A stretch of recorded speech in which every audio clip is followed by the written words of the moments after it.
Welcome to the Ho-Ho Show. Rated the #1 most listened to podcast on Pluto. So join us now as we discuss news, politics, current events, and so much more. So clear the airways and strap in as we defend the Constitution, because freedom matters.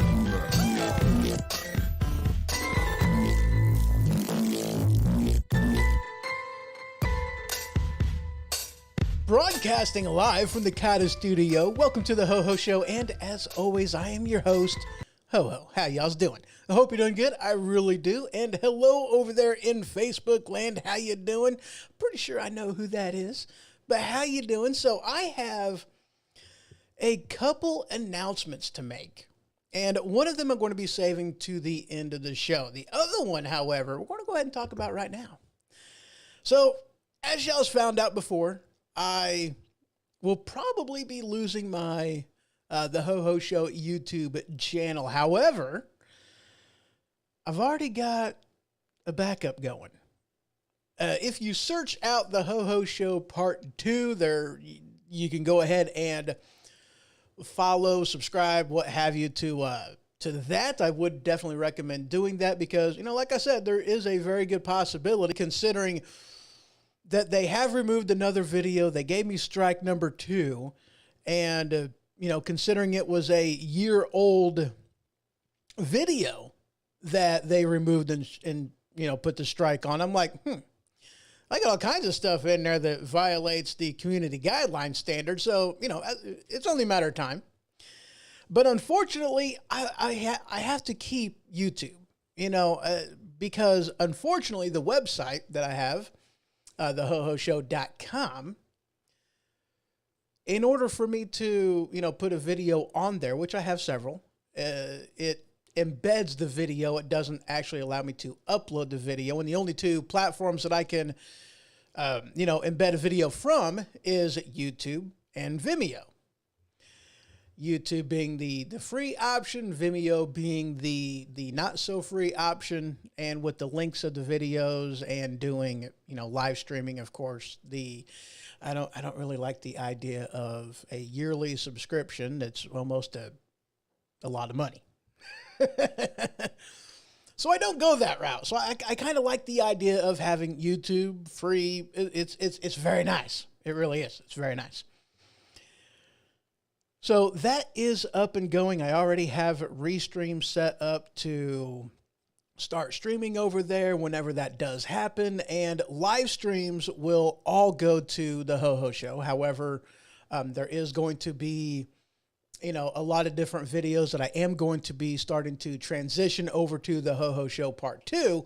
And those are going to be more revolving around, like some additional content, some, like series that I'm doing with Defending the Constitution series that I really do need to get back into. Holy crap. It's been a while since I've done one of those.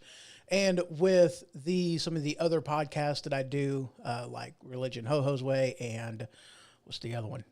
Black Mirror Podcast. Those I'm going to go ahead and start transitioning over very, very soon. I'm working on that. That will be getting done very, very soon. So, yeah. So that is my YouTube updates. So, yeah, very, very nice. And then the other update that I got, we will be doing that one, like I said, at the end of the show. Now, I don't really have a whole heck of a lot of things to talk about on this one, so it should be relatively short, about an hour. But we do have some stuff that we just got to talk about. I mean, man, we just got to talk about. Now, you guys know how I like to start the program. I like to start it off with something, excuse me, a little bit more ridiculous, something a little bit more, less serious.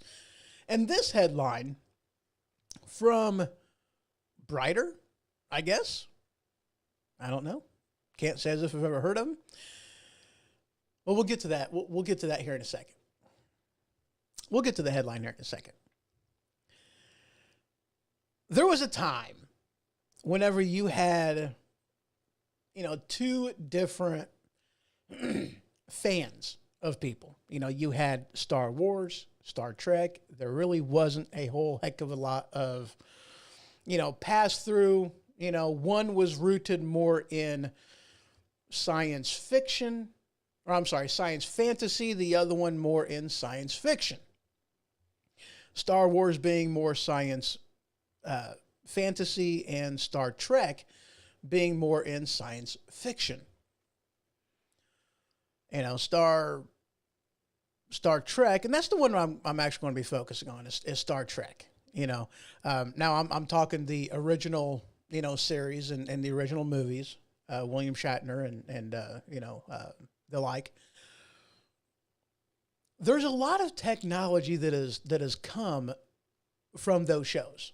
There really is. Now, I'm not necessarily saying that, it was the shows that brought forth the technology, like with touchscreens and tablets and the thermal scan for your temperature and different things like that, but and cell phones and wireless communications. But all these are things that was talked about before they were real in Star Trek.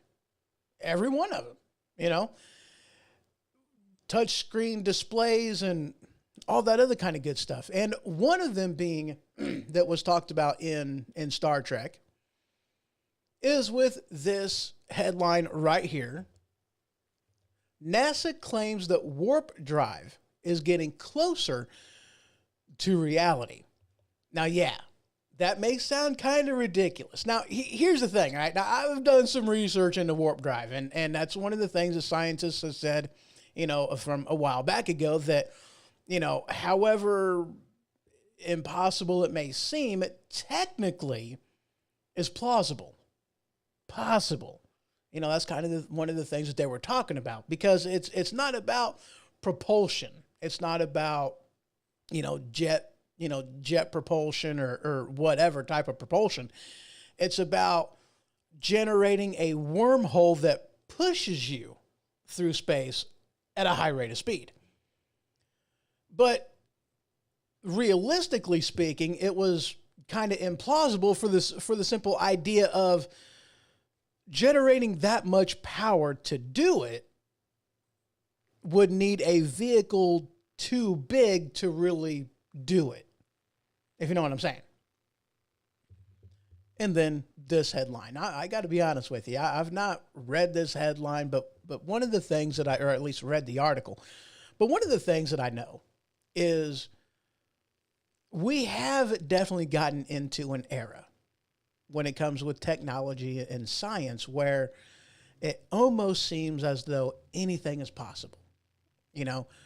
we as a people are very curious. You know, we got a lot of questions. We got a lot of, you know, we are inventive people, and, you know, we stand on the backs of people that have come before us, technology that has come before us. And it's amazing when you stop and think about what's possible, you know? So who knows? In another 100 years, that type of space travel, interesting concept. It really is, you know, and there's a lot of different things in there that's just, you know, just very, very neat. So let's go ahead and move on to the rest of the show. Let's talk about Elon Musk.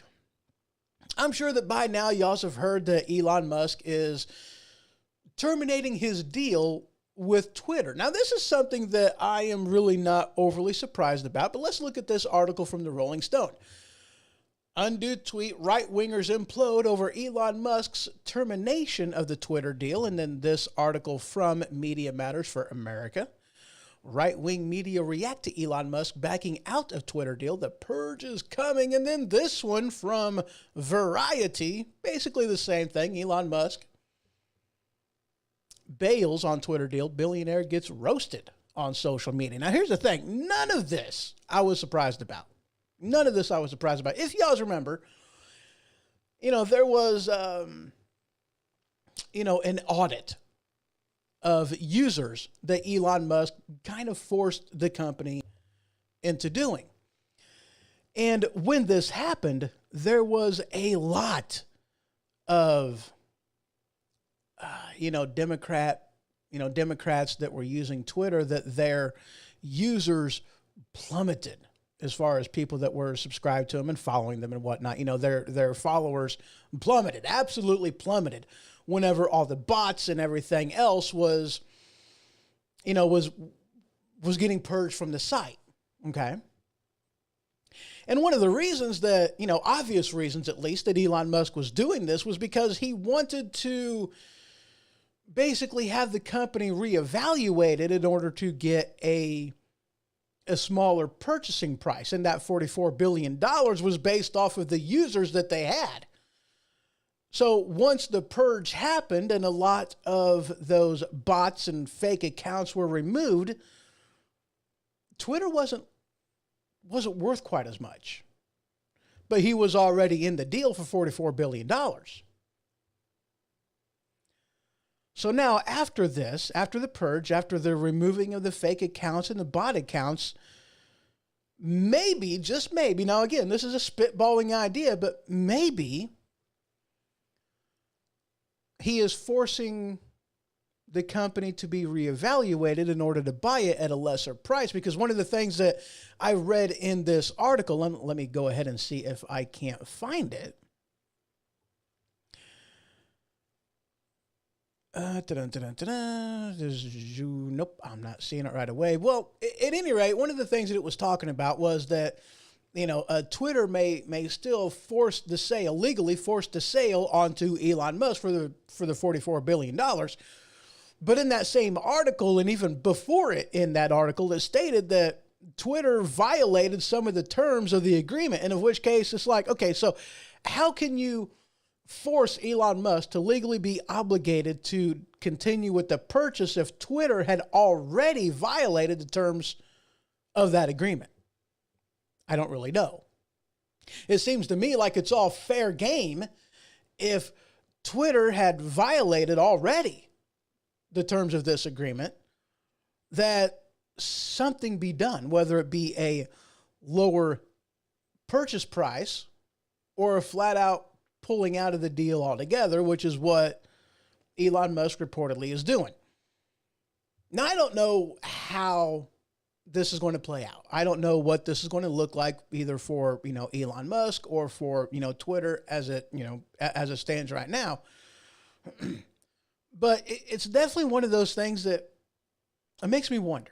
It makes me wonder what's going on. It makes me wonder how it's going to play out. It makes me wonder, how can Twitter go after Elon Musk for pulling out of the deal after Twitter had already violated the terms of that purchase agreement? It's like, something's not quite right here.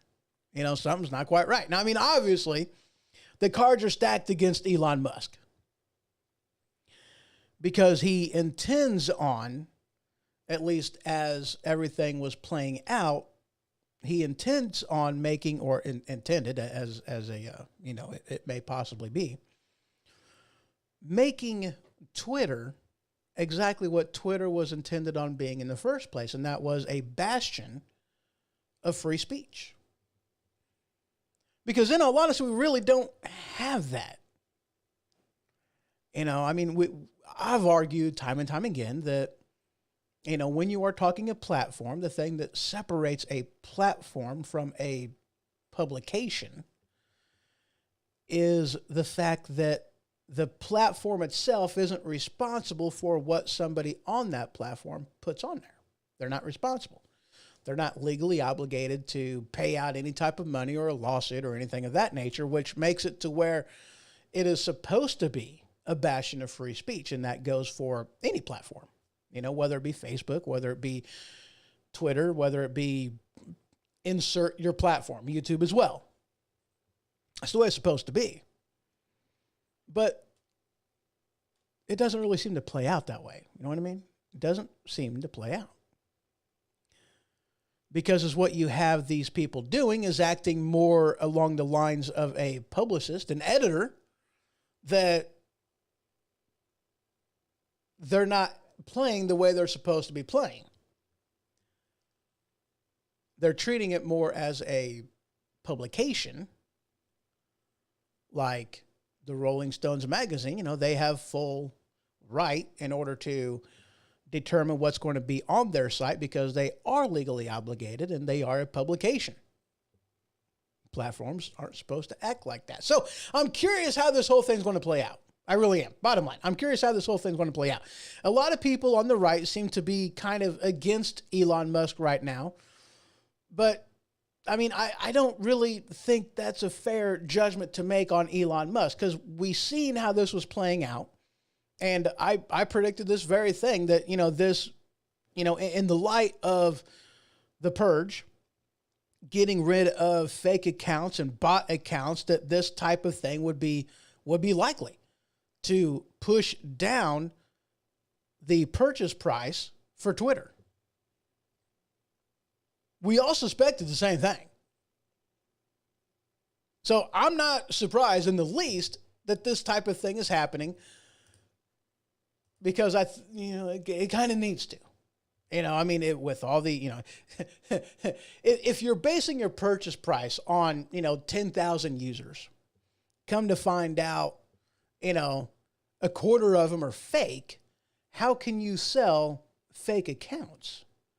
And that's more or less what it amounts to. Because it's traffic that drives the price up.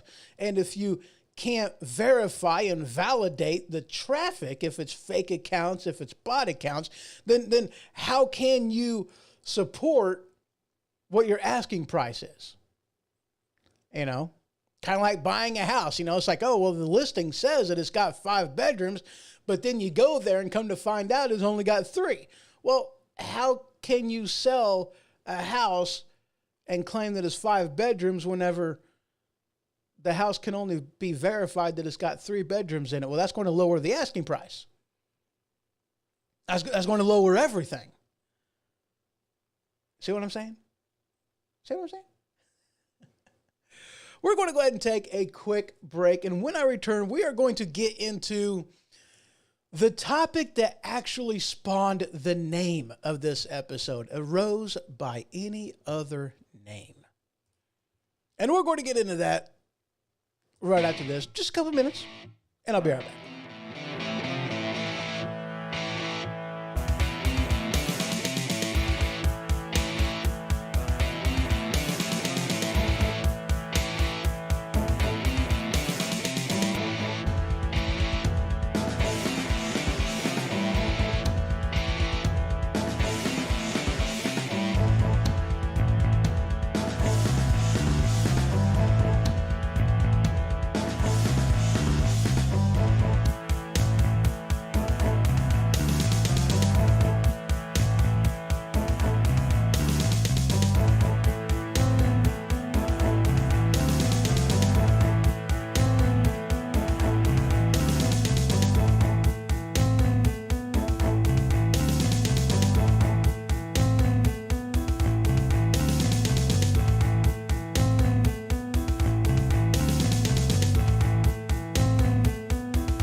Have you ever had an ailment that a normal over-the-counter remedy just couldn't fight?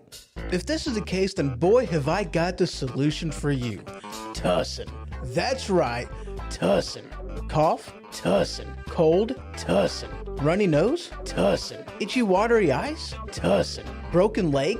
Tussin. Tussin is the ultimate cure-all, guaranteed to stop anything that ails you. Tussin. Available wherever OTCs are sold.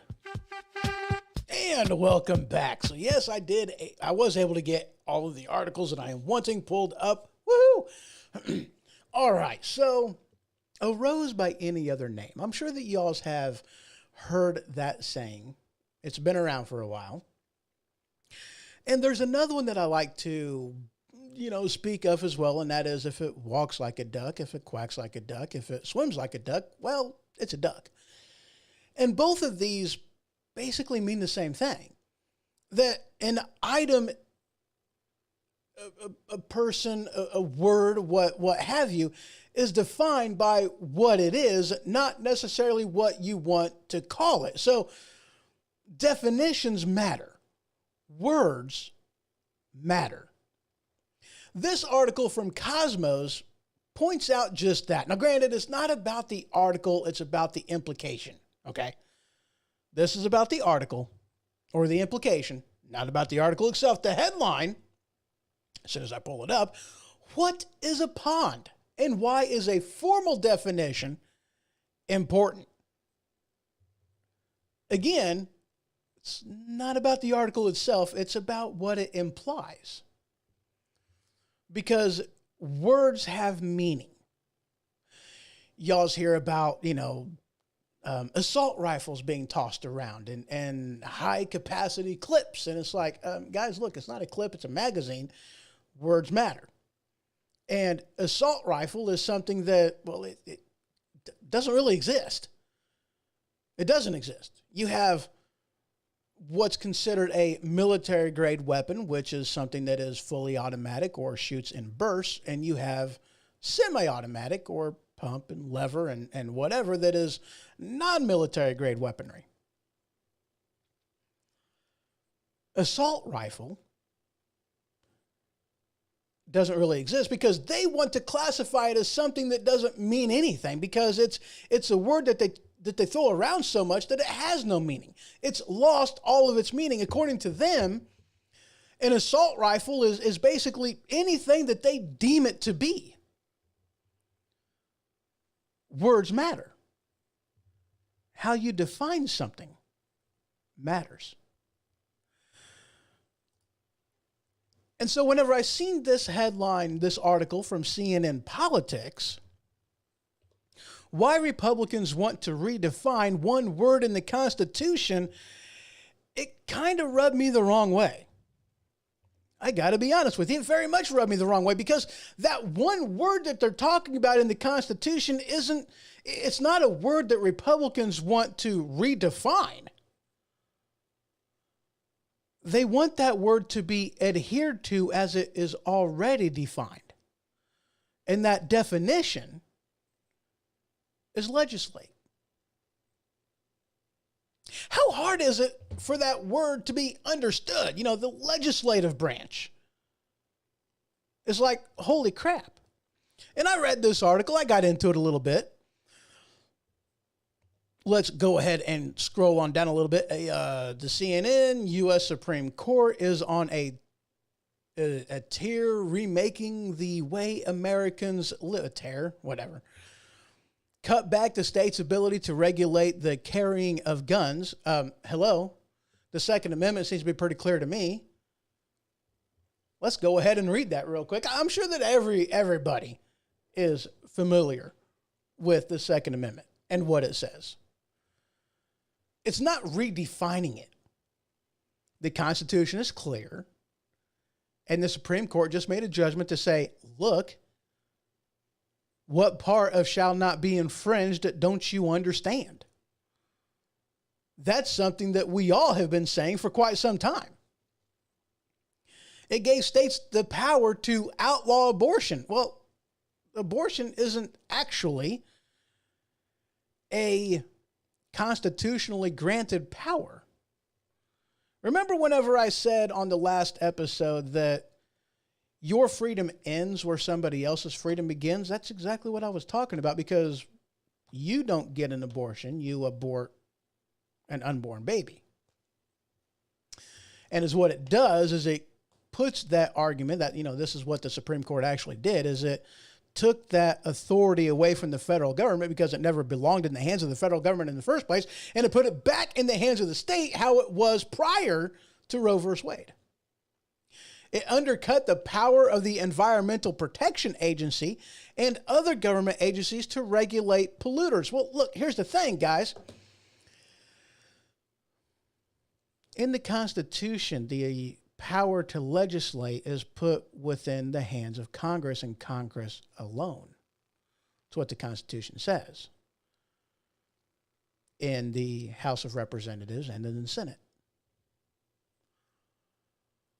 You see, when, who was it? I think it was President Obama, former President Obama. He said that I don't have the power to do such and such. And then is what he did is he instructed one of the agencies like the EPA or Department of this, that, or the other. He directed them to do it.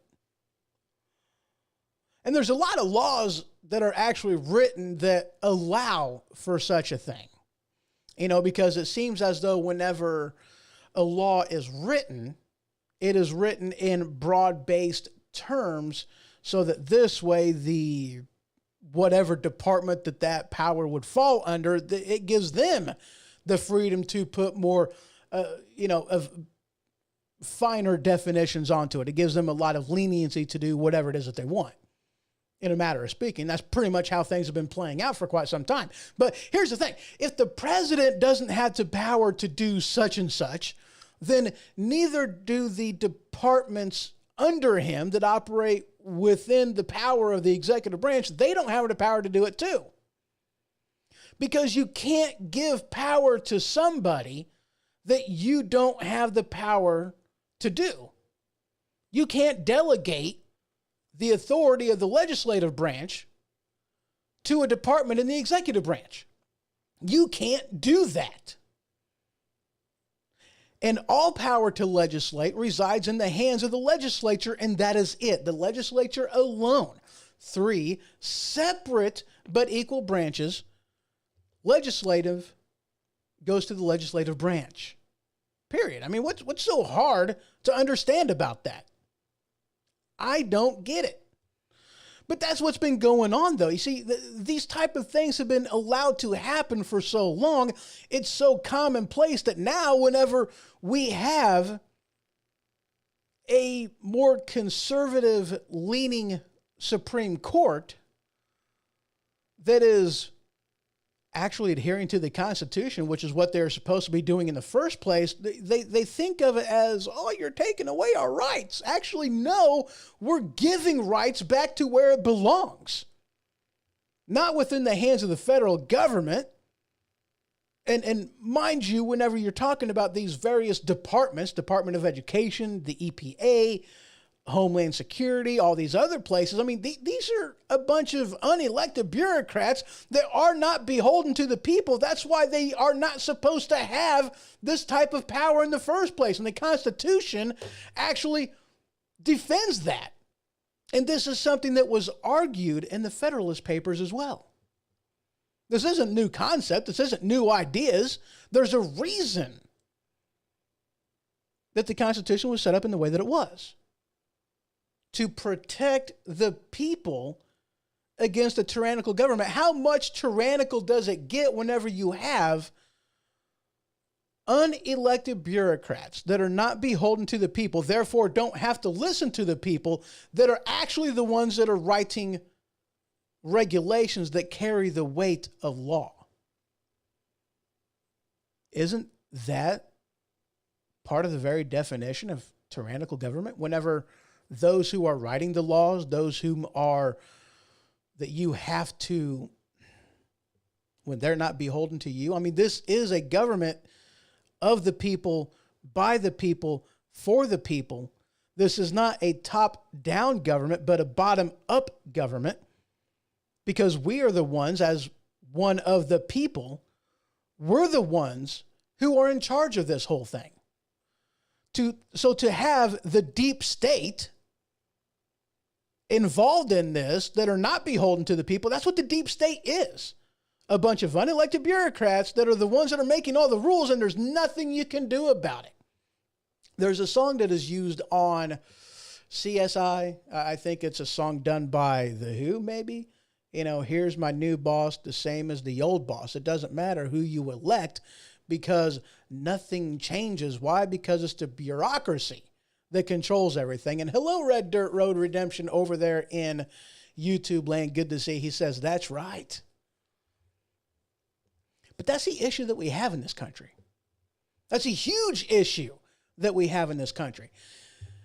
And then you have this headline from, oh, wow, MS, more than a magazine movement, whatever, that says Supreme Court term in review, experts warn of a court coming for your rights. Again, they're not coming for your rights. They're giving you back your rights. They are requesting and requiring that things are done actually the way that it's supposed to be done.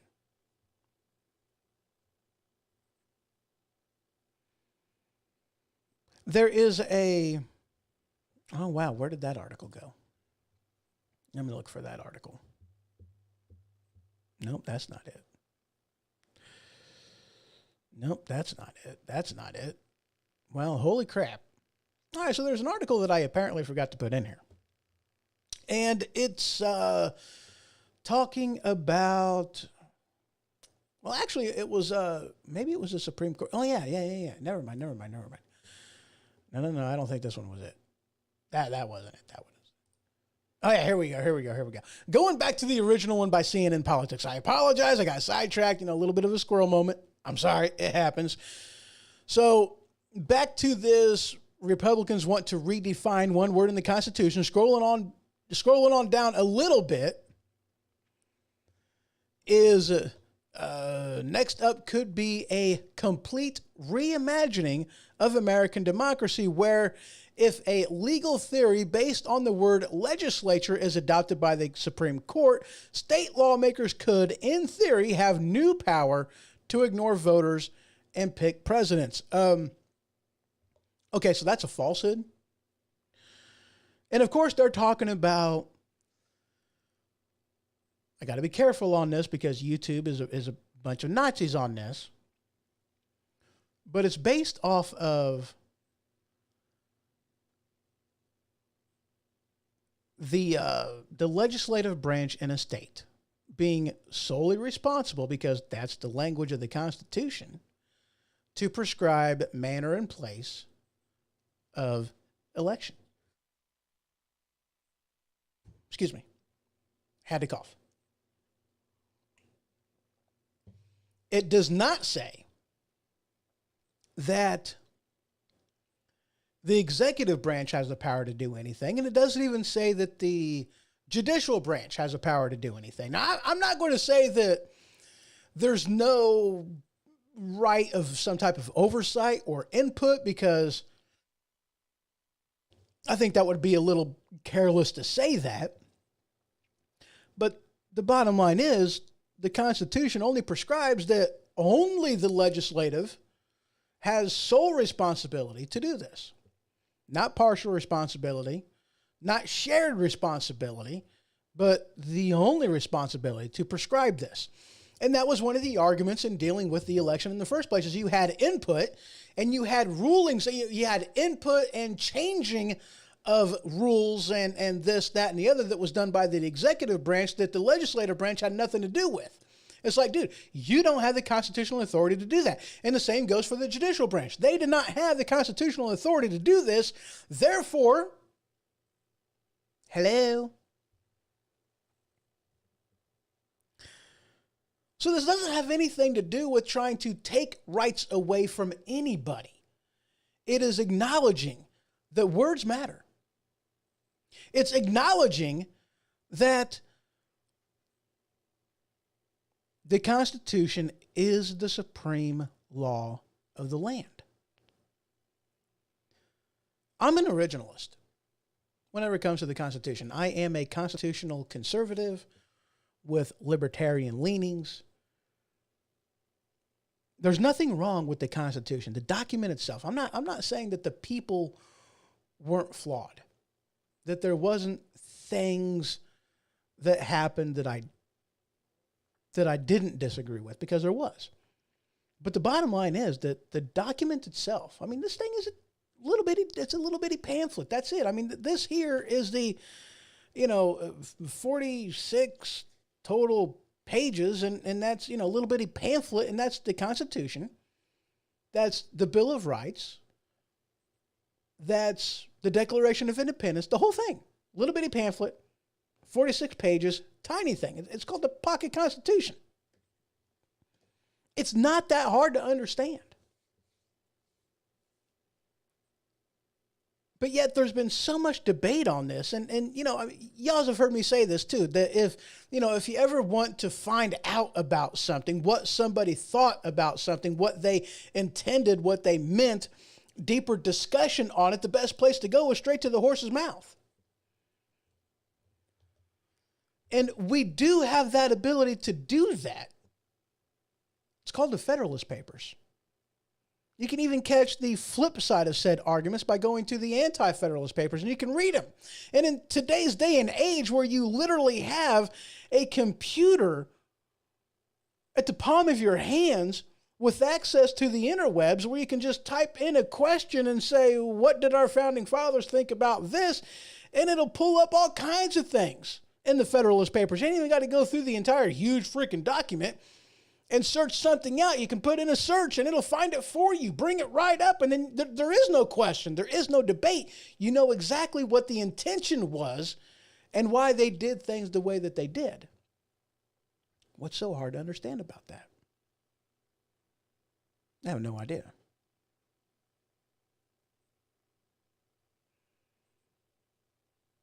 Words matter. The meanings are clear. And it has been far too long that the legislative branch has allowed powers to go to the wayside. And this is something that, okay, the only fault of the framers that I see has been in not solidifying certain things the way that it should have been done.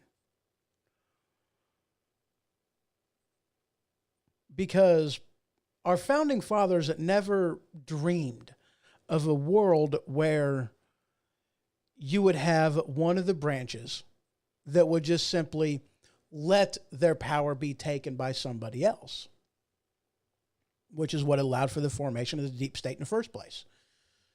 They thought that these branches would want to try to gain more power, which would cause some type of a fight that would have to get, determined, by somebody else, which is in one case, that's what the whole purpose of the Supreme Court was, to be a branch of government that was outside the scope of politics. It was supposed to be based off of law, but you don't really have that. They didn't envision a branch that would just let their power go somewhere else, which is exactly what happened in the regulatory process with all these departments as far as part of the executive branch, because they didn't think that would actually happen. Now, I mean, granted, the legislative branch still has some authority here, because if there's something that a particular branch doesn't want them to do, then all they have to do is not fund it through spending bills. It's like, hey, we're not going to allow you to do this anymore because we're not going to fund that to happen. But you just don't see that type of thing happening.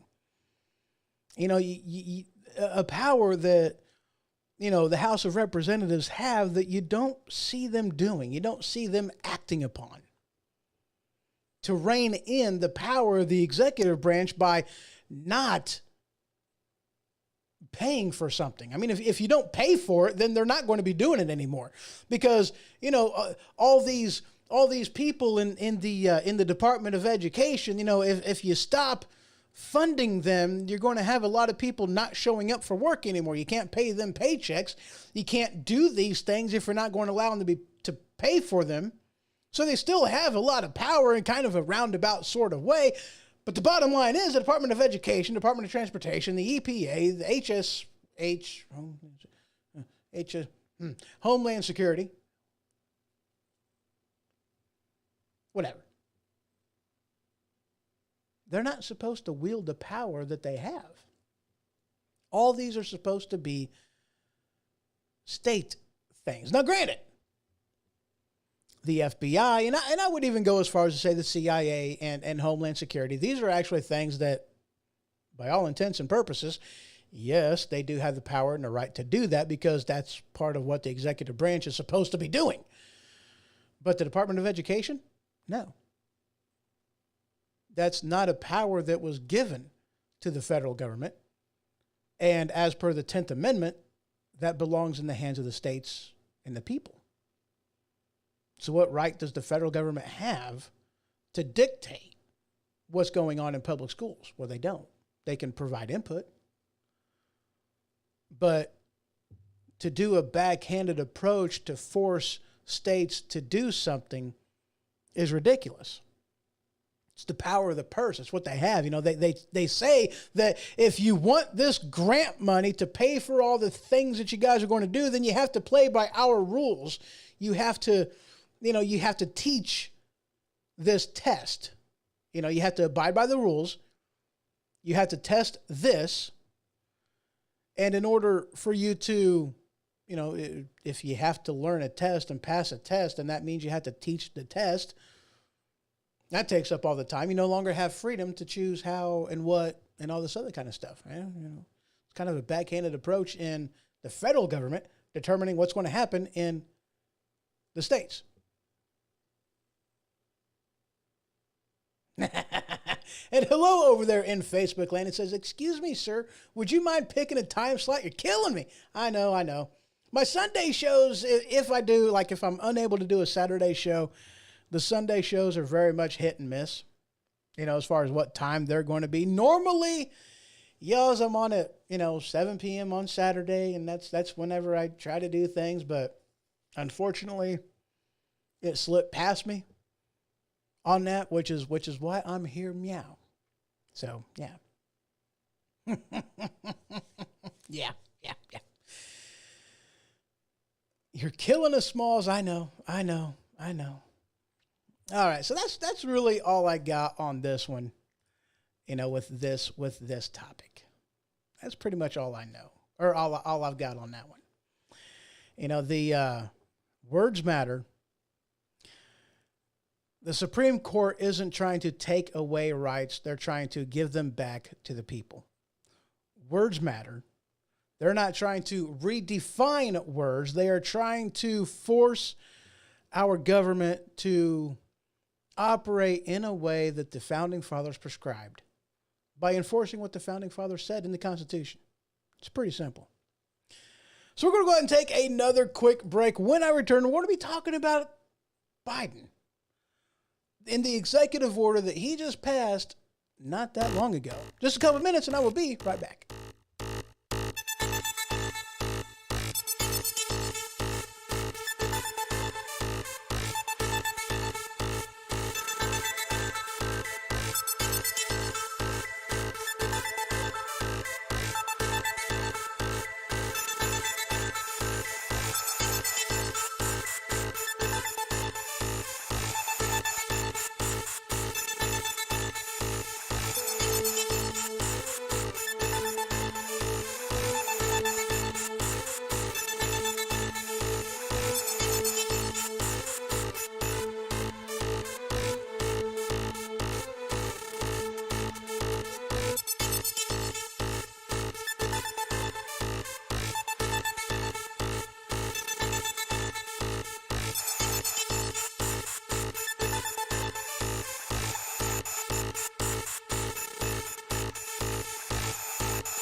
Do you love your occasional Mexican dish or your musical fruit? Are you tired of walking by family members and crop dusting them? Well, if this has ever happened to you, might I introduce you to Tampons brand butt plugs. Tampons brand butt plugs is that particular type of butt plug that allows you to walk in public in confidence knowing that you're not going to accidentally crop dust somebody. Tampons brand butt plugs now with the plastic applicator. Not just for women anymore. Tampons brand butt plugs. All right, welcome back. So we are talking about Joe Biden and his recent executive order revolving abortion. This headline from The List, let me go ahead and get into that. Joe Biden takes action with executive order after Roe v. Wade reversal. And there's also a few other ones in here. Biden signs abortion rights executive order amid pressure. And then, nope. We're not ready for that one yet. And this one from the AP. Impassioned Biden signs order on abortion access. Now, one of the things that I read on this, it didn't really seem like a whole heck of a lot in there. But one of the things that's in there was from here, since the decision, Biden has stressed that his ability to protect abortion rights by executive action is limited without congressional action, and stressed that Democrats do not have the votes in the current Congress to do so. We need 2 additional pro-choice senators and a pro-choice House to codify Roe. Your vote can make that a reality. And one of the things that he's wanting to do as well is he's wanting to put an end, rewrite the rules regarding the filibuster rule to where it can, this measure could be passed with a simple majority instead of a supermajority. And you got a couple senators that are like, no, we're not in favor of changing the rules just to benefit us, because, that type of thing seems to backfire and has backfired on numerous occasions. So you would think that this would be a lesson that the Democrats would have learned already, but apparently they haven't. Now, I went into length on this whole Roe v. Wade thing on the last episode, which actually isn't available on YouTube, unfortunately, but you can still find it over on Facebook, just not on YouTube. I was, banned.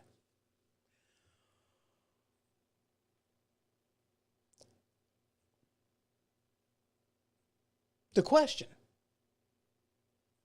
does Biden have the right to do this? No, he does not. Now, there may be some authority that the legislative branch has in this. First time? What do you mean first time? What are you talking about? What you talking about, sir? Brandy goes, first time? Huh? First time for what? I'm kind of curious now. So, there may be a little bit of power. Oh, well, no, not my first YouTube ban. It wasn't my first YouTube ban. This is my, I've had several, 3 different videos that were removed and weeks worth of suspensions, but, not my first time. Not my first time. But a backup plan is going on. Now, the legislative branch may have a little bit of power in this, but even still not much, because again, the whole Roe versus Wade thing was basically taking solidifying that the federal government has no right in this. However, it did give the power back to the states. This is an argument for the states to decide. This is an argument for the states to decide. It's that simple. It's that simple. So if the Supreme Court has already said that this is an argument that the federal government has no right to be involved in, then how can an executive order done by the president actually slide? Is the overturning of Roe versus Wade going to make it possible for this type of thing to be reversed, these executive orders? Because I am assuming that these executive orders are more for what will happen in individual states, red states, less about what's going to go on in blue states. But you never know.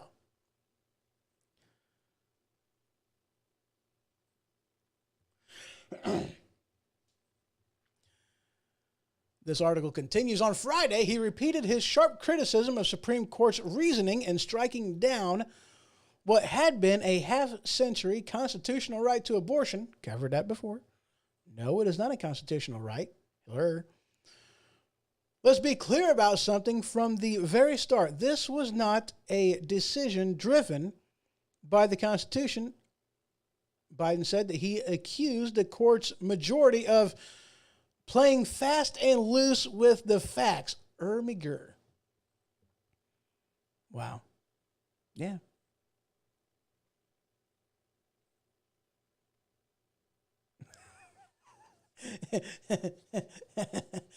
Yeah, they put some ridiculous stuff in here. They really do. I mean, this article continues in there.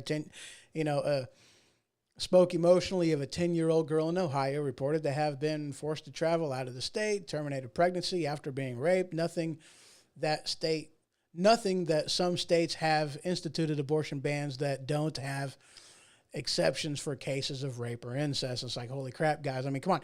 Here's the problem that you have. Okay, yes. They're making a mountain out of a molehill. That they are, like with this article is stating, with this claim that Biden made. These are claims that have no place in reality. These are not actual things that are taking place, can take place, any restrictions that are already there.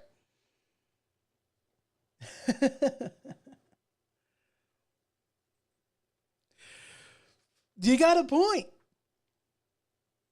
You got a point. Brandon puts over here in Facebook, he says, well, if some folks wouldn't play fast and loose with their sex organs, we wouldn't be dealing with this right now.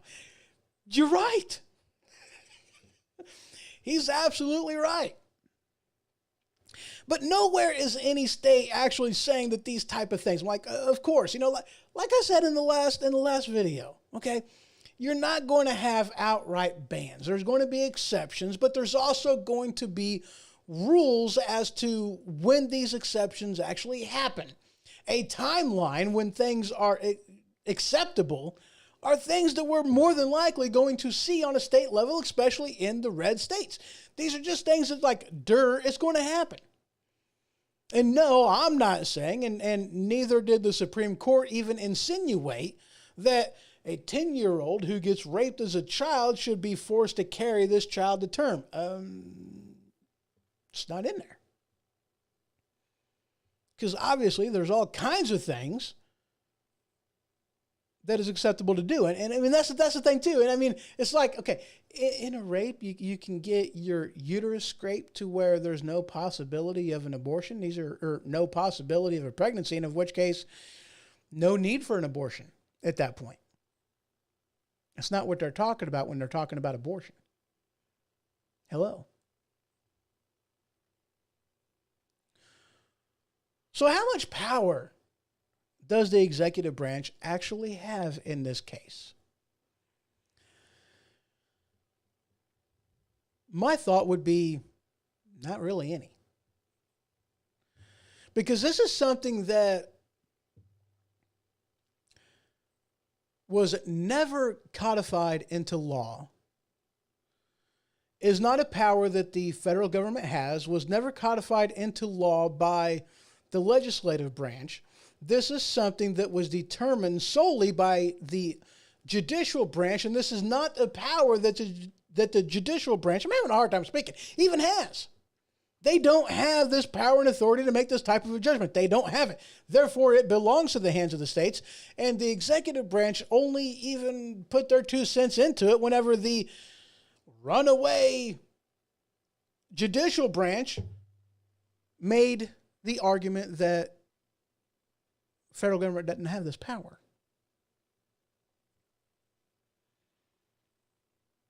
So I wonder, how long is it until the executive branch gets put back in their place? They don't have the power. Or, I'm sorry, he does not have the power, nor the authority to do this. He just doesn't.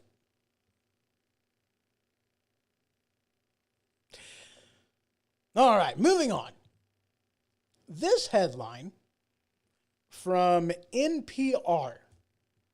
You guys know how I like to do things. Constitutional stuff. You all know where I stand with the Constitution. This headline from NPR: First Amendment advocates respond to a new Arizona law limiting recording of police. And when I first read this, I was like, yeah, okay. I'm against this. And then I read it some more and I'm like, well, this makes sense. I'm for this. And then I read a little bit more and I was like, yeah, I'm kind of against this again. By the headline, of course, I'm against this. And then it was like, reading into the article a little bit, the First Amendment advocates are considering their options in response to an Arizona law signed last week, making it a crime to record video police officers from closer than 8 feet away. And I read that and I'm like, well, that seems kind of reasonable to me.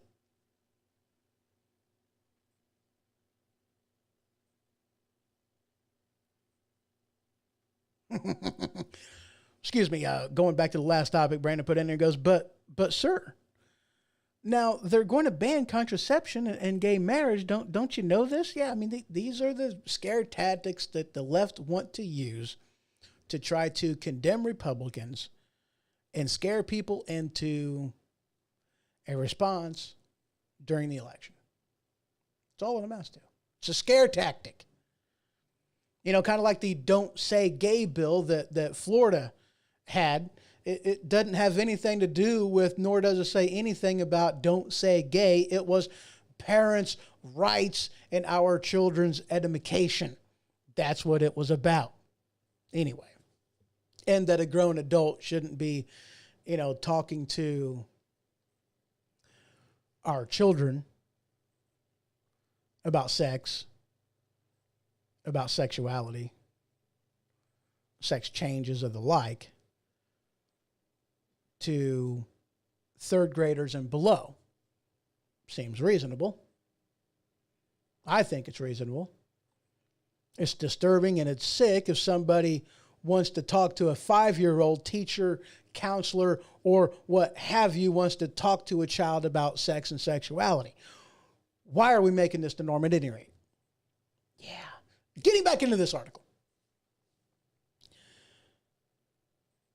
No recording of police officers closer than 8 feet away. And I read that and I'm like, well, that seems reasonable, right? Because a police officer's, one of their jobs is to secure the crime scene, secure a scene in general.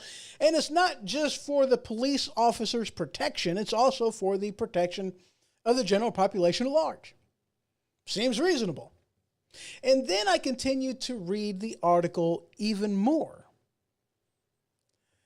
And it says that this is a content-based restriction because I can stand 3 feet away from an officer and play Angry Birds, but I can't stand 3 feet away and record them. They got to back up 5 additional more feet. And of which case the NPPA, which is the National Press Photographers Association, said that he finds the law arbitrary and unworkable because the 8 feet restriction does not accommodate dynamic situations like protests.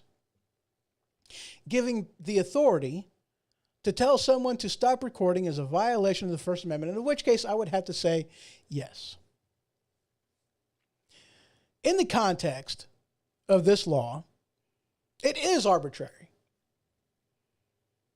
I mean, if you can stand 3 feet away from an officer and play Angry Birds, but you can't get on your phone and record them, then yes, this is an arbitrary type of a ruling.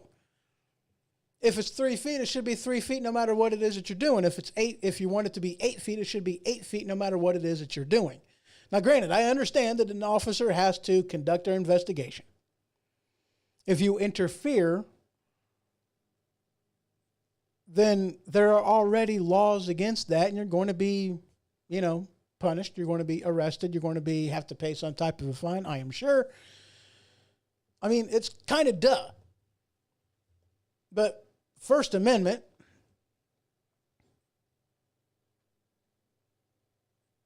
this definitely does seem like an overreach, something that will be used negatively, something that will be, you're going to see people picking and choosing how they want to administer this type of rule. Whenever you give that much leniency to anybody on how they are going to enforce certain laws, it just, you make something ripe with abuse.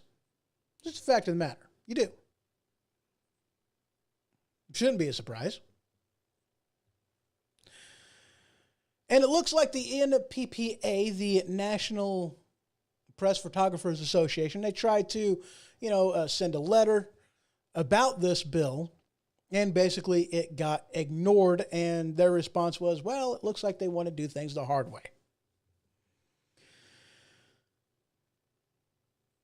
And I don't know how many different, states have, laws like this on the book. I know that there's, a lot of different ones have restrictions on, being able to record police officers, and of which case you have different laws surrounding private property versus public property and what have you. I think a citizen's right to record police is something that is necessary. Let me say that again. A citizen's right, ability to record police is a necessity. Simply put, you need to, there's bad apples everywhere, obviously. And these things need to be put in check in proper context. Interfering, you also seen different scenarios and situations, different type of crime scenes where they push people back, obviously. And those are handled a little bit differently, but, you still can't interfere with a police officer conducting their investigation, doing their duty, what have you. You got to keep a distance away. I understand that. And these type of things are also done in a way that it's uniform for everybody. Doesn't matter if you're holding a camera, doesn't matter if you're holding a microphone, doesn't matter if you have a nice little logo for a news broadcast on your microphone or on your camera, doesn't matter. It's a uniform rule. And as long as the rule is uniform, I have no problem with it. And this law does not seem uniform in the least. And it's almost like they're trying to allow a cop to do something they shouldn't do. And I have issues with this, as we all should. And it makes me wonder how many different states have rules like this. How many other states out there that allow these type of arbitrary laws to be in there to protect certain people, up to the discretion of the officer on the scene in order to do different things. Well, ladies and gents, that is really all I got for you today. But there was one thing that I wanted to throw in here, and that was my second announcement. So obviously, I have gone ahead and set up the Ho Ho Show Part 2 on YouTube. I went ahead and I have that account active and is activated and set up and ready to go. Even on Restream, I put it up there. And for obvious reasons, I'm not going to be streaming any live content on YouTube with the Ho Ho Show Part 2 page. But there is other things that I will be transferring over and uploading over to that site. But there is, and this is the thing that I didn't talk about earlier, I am going to a different platform. I am a fan of Patreon, but there's a couple things and limitations that Patreon has that I really wasn't a huge fan of.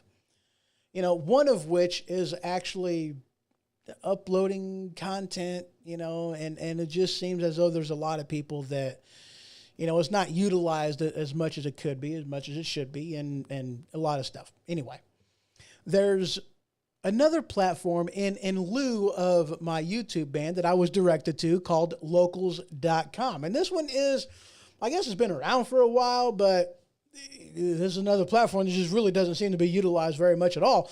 But a cool thing about it is there's all kind, I mean, there's much more freedom and much more access, maybe not freedom, but there's much more access in things with Locals.com. And a lot like Patreon, it is a place where it's community type of a platform.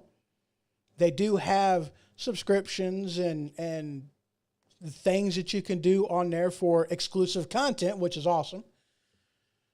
But they also have it to where you can upload videos directly to it, not just, you know, not just embed a video onto the site. You know, so I mean, YouTube is something that I will have to hold on to for a while because, unfortunately, like I stated earlier, you know, my webpage, my website, thehohoshow.com, is on GoDaddy. GoDaddy only allows embedding of videos from two different sources, Vimeo and YouTube. But Locals also has the ability to go live. I don't necessarily like how they do it. I wish they did it a different way. However, I see its benefit. It makes things so much easier. It really does.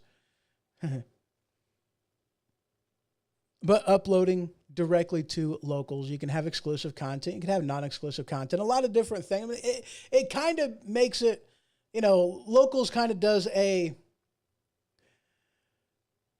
Patreon versus Twitter kind of wrapped up into one. It's actually kind of spiffy. And the link to my Locals page is down in the description below, whether you are on Spreaker or whether you are on any of the video sites. That will be available in the comments down below for Locals. All kinds of content that I am looking to put in there, utilizing that more so in the near future. I'm pretty excited about that. So it is up and going. You can check it out. I don't have a rebranded link available as of yet. I may get that going. And before the end of the day, that will also be on the website as well. I'll have a link there for that. So that's all I got for y'all today. That's it. Show's over. Y'all have yourself a great one. Till next time. This has been The Ho Ho Show. For more information, you can head to thehohoshow.com. And for the merchandise store, you can head on over to stinkpickle.com. That is stinkpickle.com. Until next time.